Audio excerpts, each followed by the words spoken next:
everybody, and welcome back to the Lonely Artist Podcast. My name is Ariane, and today we have a special guest who is also a fellow webcomic creator. Their name is Hakei, and they are a guinea pig who, through the power of magic and friendship, transformed into not a doctor, not a lawyer, but a crusty comic artist. Art wasn't always a focus on their life, but art was always part of it. And now we're going to get to know a little bit more about them, which I'm very excited for you guys to experience that with me. And without further ado, let's get on with the interview. I'm really happy to have you here, and I'm so grateful that you allowed me to ask you some questions and that you let me have you for my little podcast. Oh, yeah. Thank you for inviting me. And also, I admire your work so much. I'm a big fan. So it's kind of like I'm going to be fangirling over here a little bit.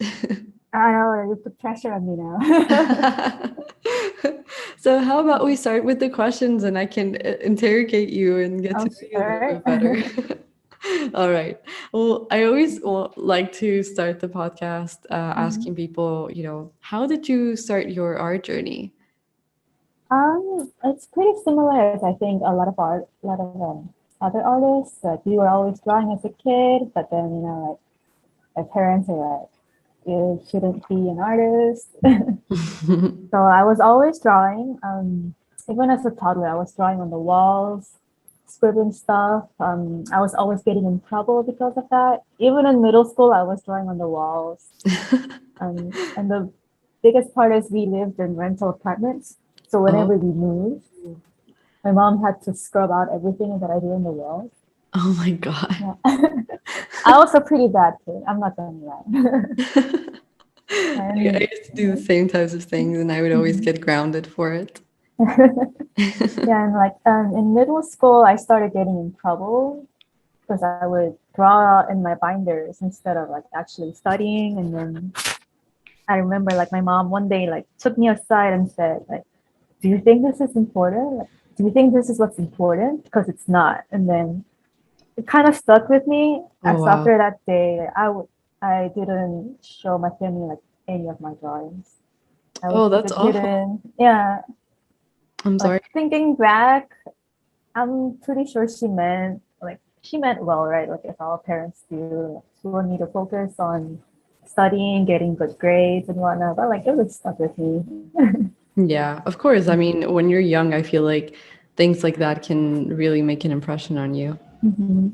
But I'm glad that you kept doing it, even though that was kind of something that you still remembered for a long time. I mean, you're doing it now, so I think that's pretty cool. I guess in the end, my art spirit won. Exactly. I Can't mean, stop. that's what's most important, and I'm so glad that it kept on going Thank you. because you are creating such beautiful work and your story is so fun. It's Oh, kind thank of you. like one of those things that I very much look forward to reading whenever it's up on webtoons and just like it brightens my day. So it's just awesome that your art spirit Oh, won. oh, thank you. And I wanted to know, I mean, as a fellow comic book artist, like I'm Mhm. always curious to learn like what inspired you to create your Wings and Mine. Mhm.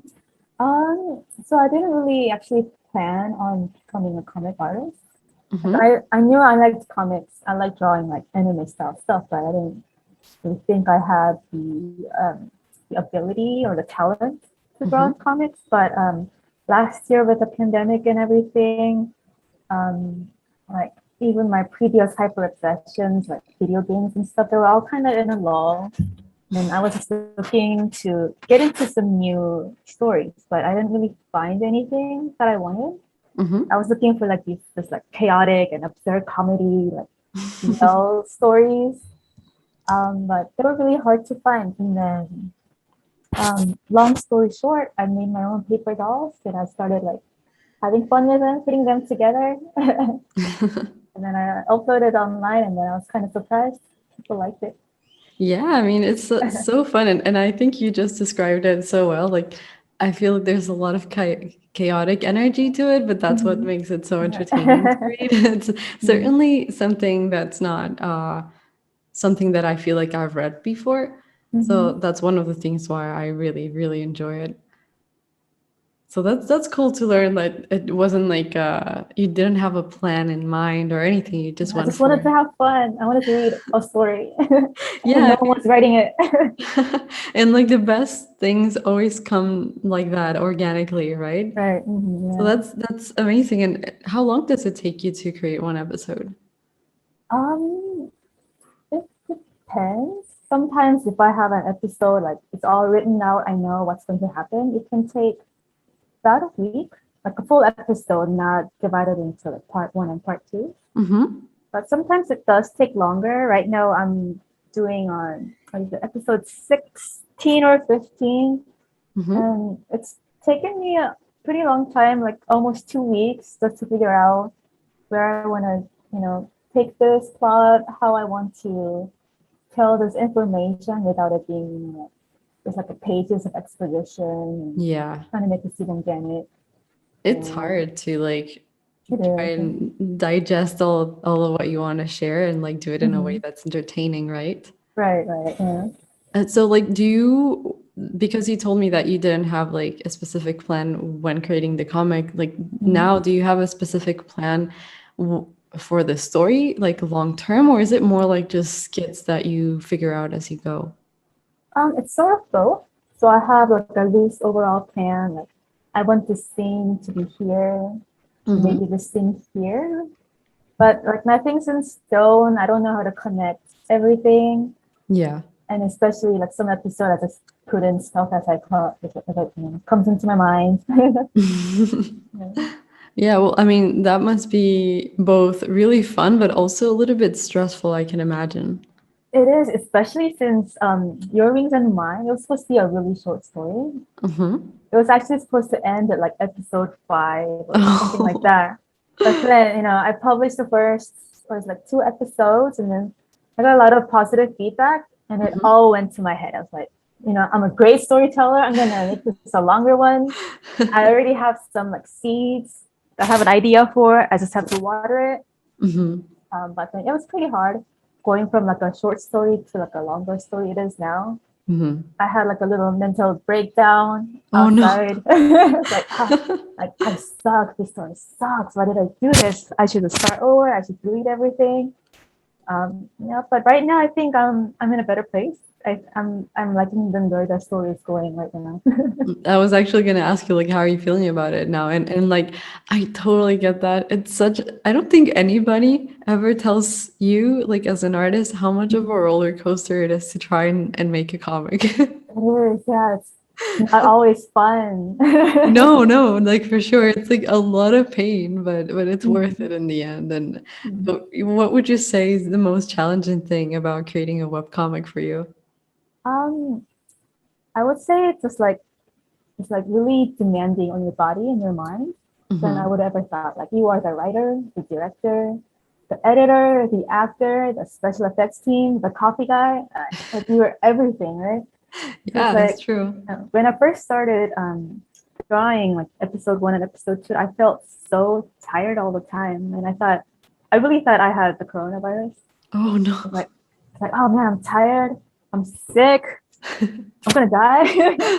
But it was just tired from thinking about the story all the time and just drawing it. Hmm. Mm. Yeah, it takes up a lot of energy. Do you ever find yourself like because I'm certain that you're super immersed in what you're Mhm. creating, like do you ever have dreams about your comic or things like that? Um, Not too much, unfortunately. I want to see them in my dreams, but I've only, I think I've only dreamt about Lucy once, Hmm. but it was like nothing really with the story. Just he just appeared. Oh, okay. Yeah. Yeah. I always love when that happens to me. It doesn't happen often either, but like when it Mhm. does, it's like, oh yes, my brain is starting to like connect things and just having it Yeah. always appear everywhere. Mhm. So tell me something. What were you doing before you started making this comic, like art-wise? What was? going on before this? Art-wise, I was just doing like illustration commissions. Mm-hmm. And then just trying to, for a while, I tried to become viral in a sense. Like I would try to draw like fan art like once a day or like once a week, try to get those numbers up. And it was very soul sucking to say the least. Like Yeah. I was very burnt out. I was attracting followers that I didn't really want, you know. Mm-hmm. Mm-hmm. So I kind of stopped a little bit. Yeah, I feel like Yeah. for sure when you're like creating content just to like be viral, it's kind Mm-hmm. of like really robotic. Right. Mm-hmm. There's no soul to it. And I feel Yeah. like at least with comics, you're telling whatever story you want to tell. It's Right. kind of like Mm-hmm. self-indulging, right? Yeah. Like if you want to read it, read it. If not, it's fine. Exactly.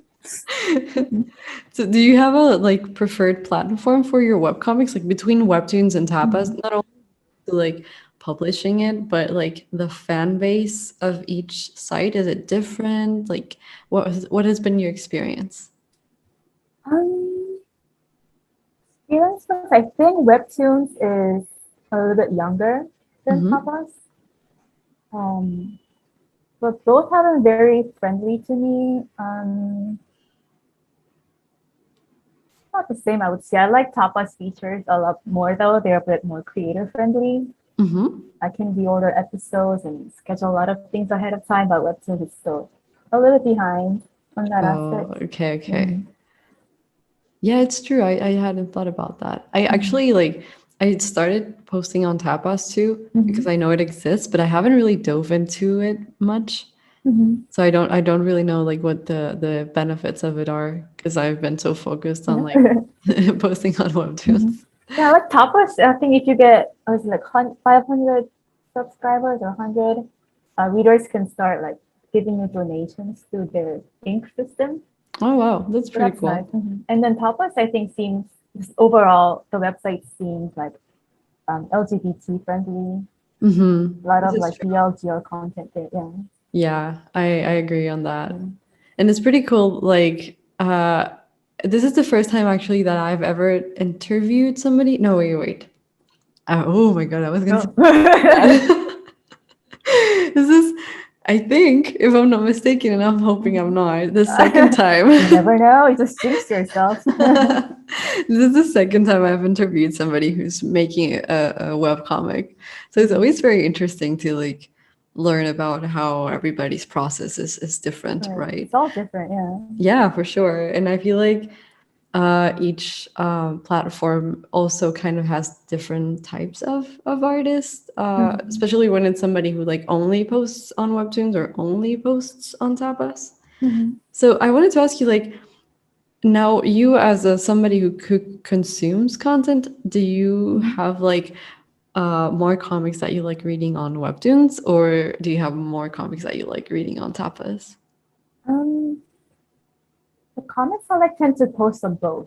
So like right now I'm very into Do You Even Witch by, I'm gonna mess up their names too, Yona, Remi, and DaiMaou by Amanduur.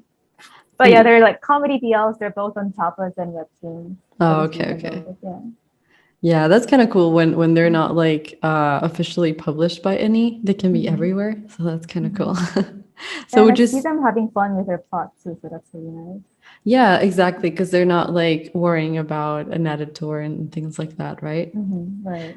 So do you have any favorite webcomics at the moment? Aside from those two, right now I'm reading Takeoff. I'm forgetting the author's name right now, but it's on Webtoon and it's about two guys on an airplane, and then it's actually pretty interesting Oh, how they can write a long story with that premise. yeah, that's what I Yeah. I was like, wait a minute, how do Yeah. you stretch that? I know it's like 16-hour flight, but it's a lot. A Yeah. lot of stuff is happening right now. Oh wow. Yeah. Actually, I'm going to, because I'm terrible with names, so I'm probably going to ask you to like send me the names of those things whenever you Sure, yeah. can, so that I can put them in the Mhm. description so All people right. can find them and read them as well. Mhm. Do you think like now that you've found a bit more, now that you have more attention from people who are reading your work and things like that, that Mhm. even though you started it as just something for fun, that you would like to eventually get published by any of those platforms? Um, I mean, that would be nice. I think that's the dream of like every comic creator getting like that industry recognition. Mm-hmm. But I don't think mine will. I think it's like pretty niche. Mm-hmm. But I have, I think, pretty good fans from it. Mm-hmm. I'm pretty happy where I am right now. Oh, and I feel like sometimes the niche stuff kind of has like a lot of success. Maybe not like what like the mainstream considers success, which is Mm-hmm. like a lot of people reading it. But the people who do read it or do consume that content, like they're very passionate about it. Right, So right, you have a yeah. lot of support. Mm-hmm.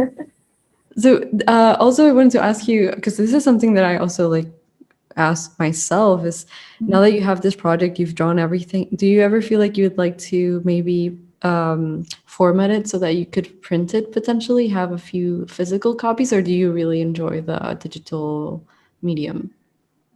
This is also something I struggled with before publishing it because Mm-hmm. I love having, you know, a physical book in your hands, and I love like the black and white look of mangas.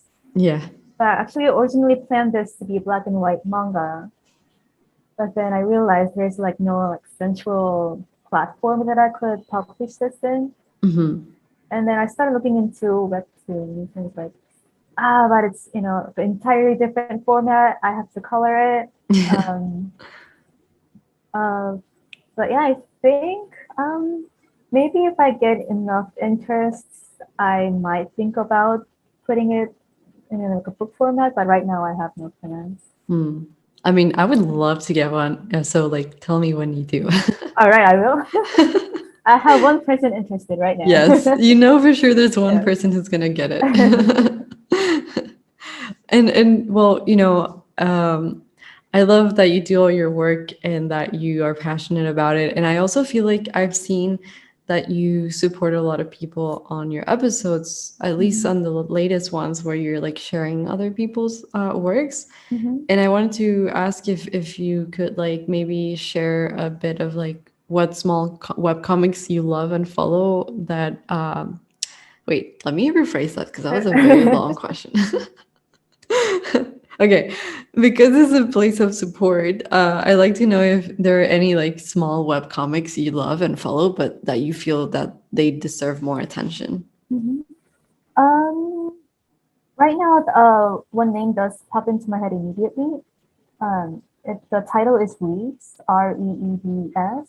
It's on Webtoons. Mm-hmm. I believe the creator's name on the platform is Izzy. Easy?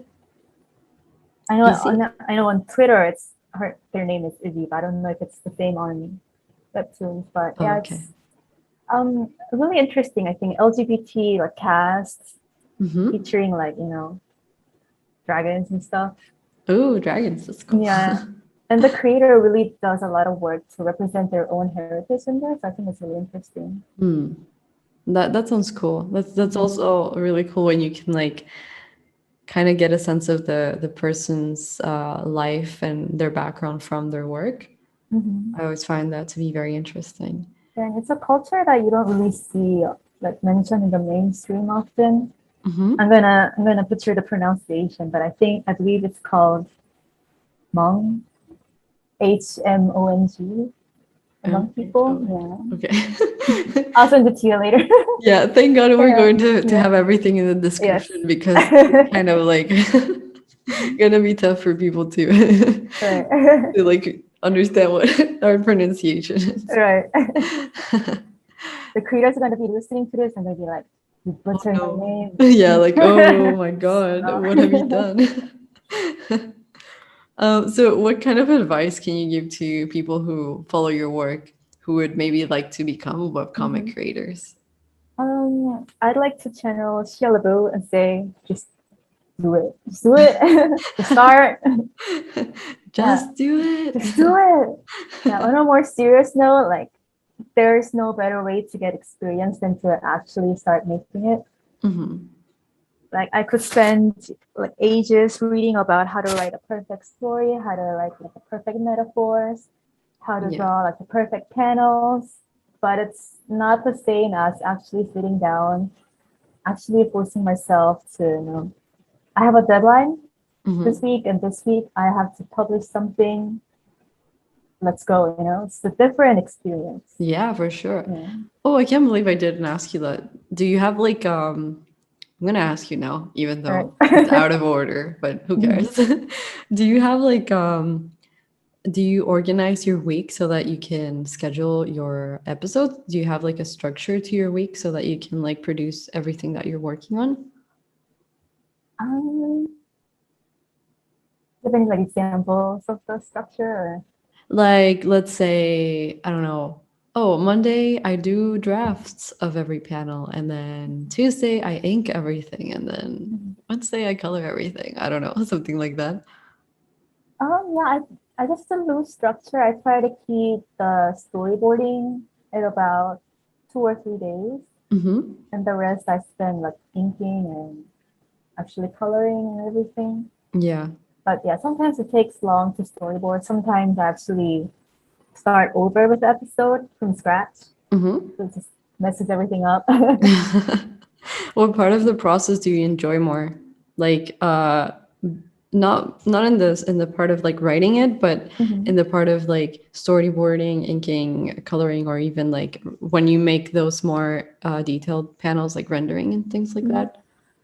Mm, I would say storyboarding is pretty fun. Mm-hmm. Inking is not fun. Coloring is not that fun either. No, it just keeps getting less fun and less Yeah, it gets less fun. and less fun until I see like a finished episode, and then I'm like, no, this was pretty fun overall. It looks good. 10 out of 10 after this. Yeah. What are your plans for the future, if you have any, regarding your work? Mhm. For this particular story, at least, I think I might do like a season two, which I didn't plan at all, but things keep on getting more intricate. But yeah, even after this one, I do want to keep on telling stories. Hmm. And there was actually a story that I wanted to tell first before Your Wings and Mine, which is like a Oh, slice of life okay. story set in like a future society on Mars. That's so interesting. Yeah, but I didn't want to draw like all the sci-fi stuff. I'm like, oh, Oh, I'll do that later, yeah. So I started with this. Oh, okay. I mean, this is going to be great because it's going to be like your first experience Right. with creating comics, and then you can like go all crazy with all the experience that you'll have when you Yeah, finish this hopefully, yeah. project. Yeah. And I was actually going to ask you if you had any ideas for other comics, but you just said it, so there we go. Yeah. There you go. You kind of interviewed yourself there Yeah. for a All second. right. And well, finally, I love to end the podcast with this question because I just feel Mhm. like it's really fun. Mhm. And I'm curious to know if you could have any magical art power to help you in your artistic process, what would you like that to be? Magical art power. The ability to transfer the images I have in my head into the computer screen, just to translate it there. I think you're the second person to say that on the Yeah. podcast, actually. And Really? it's a great power to have, honestly. Yeah. That or have a clone of myself who can do like all the inking and stuff. So have like a clone that serves as a slave for Right, yeah. inking. I'll just lock them in a basement, just give them a computer. You can't come out until you finish I like 60 that. panels. It's a little bit more cruel, but I like that idea. Oh, it's a clone, right? Yeah, exactly. Who cares about them? The original can Right, enjoy and then life. so we start like the sci-fi clone wars and stuff. Clone rights. Awesome. Well, I mean, it was a pleasure meeting you and learning a little Yeah. bit more about you and Hmm. just getting to talk to you. I always tell everybody who comes on the podcast, like, some of the cool things that came out of the pandemic was that I started the podcast and I Mm-hmm. get to meet a lot of really cool people like yourself. Um, So I don't know. I'm just really grateful that I kind of like when I fangirl over some artist, I'm always like, let me just invite them on the podcast. They'll have no option but to talk to me. That's so brave though, because when I like someone, I just lurk and I never say anything. Well, have a good Sunday, and we'll be Thank chatting you. soon. All right, sounds good. I'll see Bye. you soon then. Bye. Well, guys, that was it for today's podcast. I hope that you enjoyed it, and I'll be seeing you on the next one.